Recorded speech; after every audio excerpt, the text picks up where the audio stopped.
Alors, toute intervention chirurgicale a des risques qui sont inhérents à la procédure, d'anesthésie à proprement parler. Donc ça, il faut en discuter avec l'anesthésiste, mais il n'y a pas de risque propre à l'implant pénien.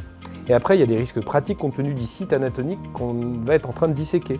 Et donc, il est évident qu'on se prémunit de ces complications par la pose d'une sonde vésicale en péropératoire, puisque les corps caverneux ont une proximité avec le canal par lequel on évacue les urines, qu'on appelle le canal de l'urètre. Donc il peut y avoir des perforations de ce canal si on est maladroit dans la mise en place des cylindres, mais les chirurgiens expérimentés, on a des séries dans la littérature qui ont tendance à montrer que cette morbidité péropératoire elle est extrêmement réduite pour ceux qui ont l'habitude.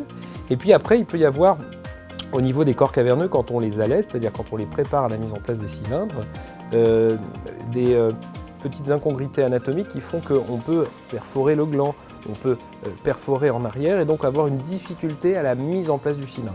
À ce moment-là, on suspend le geste, on décide de ne pas le faire pour ne pas mettre en danger le patient et ne pas se retrouver avec une prothèse qu'on va explanter.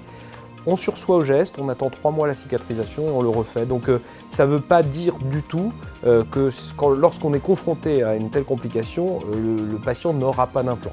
En général, on va retarder la mise en place de l'implant. C'est la seule mauvaise nouvelle qu'on va donner aux malades.